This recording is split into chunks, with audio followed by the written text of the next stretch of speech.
تو اپنی مدد آپ کرتے ہیں۔ اللہ کا شکر ہے کہ پاکستان کے ہر گوشے کے عوام اپنی قسمت بدلنے کے لیے ایک ہی قافلے کا حصہ بن گئے ہیں۔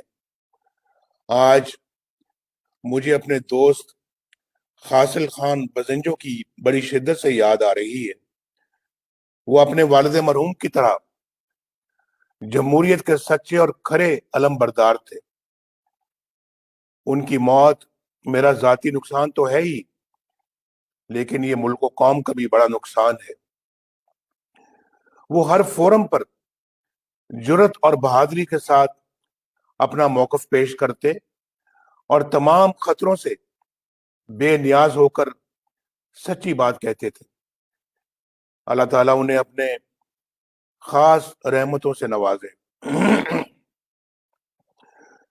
مجھے کل معلوم ہوا ہے کہ محسن داوڑ اور ندیم اصغر کو کوئٹہ ایئرپورٹ پہ سیکیورٹی کے نام پہ گرفتار کیا گیا ہے اور کسی نامعلوم جگہ پہ منتقل کر دیا گیا ہے۔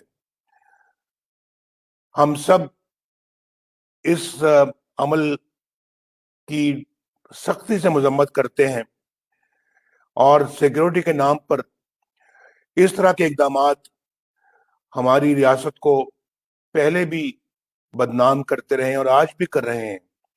بڑے افسوس کی بات ہے اور کہ یہ حکومت کس طرح کے کام انجام دے رہی ہے۔ میرے بھائی اور بہنوں، بلوچستان پر جو گزرتی رہی ہے وہ ایک نہایت افسوسناک کہانی ہے۔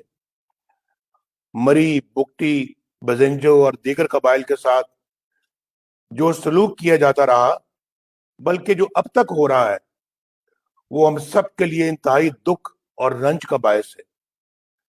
غداری کا لیبل ہر اس شخص کے ماتھے پر چسپاں کر دیا گیا جس نے سر اٹھا کر بات کرنے کی کوشش کی، جس نے ظلم و ستم کے خلاف احتجاج کیا اور جس نے آزاد قوم کا آزاد شہری ہونے کا حوصلہ کیا۔ وہ صرف اس لیے باغی اور غدار قرار پائے کہ انہوں نے اپنے آئینی حقوق کے لیے آواز اٹھائی، اور کچھ قتل ہو گئے، کچھ ہمیشہ کے لیے لاپتہ کر دیے گئے۔ ان کی قبروں تک کا کوئی نام و نشان نہیں ہے۔ گم شدہ افراد کا مسئلہ آج بھی ہے۔ ہمارے ہم وطن آج بھی اٹھائے جا رہے ہیں۔ کچھ پتہ نہیں انہیں آسمان کھا گیا یا زمین نکل گئی۔ میں جب بھی گم شدہ افراد کی دکھی ماؤں، روتی ہوئی بہنوں، بیٹیوں اور پریشان حال بچوں کو دیکھتا ہوں تو بے حد تکلیف ہوتی ہے۔ کب تک یہ سب کچھ جاری رہے گا؟ کب تک ہماری ریاستی طاقت خود اپنوں کے خلاف استعمال ہوتی رہے گی؟ کب تک ہم پاکستان کے محب وطن شہریوں پر بغاوت اور غداری کے الزامات لگاتے رہیں گے؟ خواتین و حضرات، مجھے اچھی طرح اندازہ ہے کہ بلوچستان کے لوگ کیسے کیسے مسائل کا شکار ہوتے رہے ہیں اور آج بھی کن مسائل کا شکار ہیں۔ پاکستان کے سب سے بڑے صوبے کے لوگوں کی زندگی کس طرح گزر رہی ہے، ان کو کون سی مشکلات کا سامنا ہے، نواز شریف اچھی طرح جانتا ہے۔ مجھے یہ بھی معلوم ہے کہ موجودہ حکومت کی نااہلی اور عوام دشمنی کی وجہ سے مہنگائی نے عوام کے لیے 2 وقت کی روٹی مشکل بنا دی ہے، اور سنا ہے چینی ایک تو 10 روپے کلو ہو گئی ہے، آٹا 70 روپے کلو تک جا پہنچا ہے یا شاید اس سے بھی زیادہ۔ نان بھائی ہڑتال کر رہے ہیں کہ روٹی 30 روپے کی بیچنے کی اجازت دی جائے۔ ایسے میں سارا دن محنت کرنے کے بعد ایک محنت کش 2 وقت 2 روٹیاں بھی کھائے، یعنی 2 وقت صبح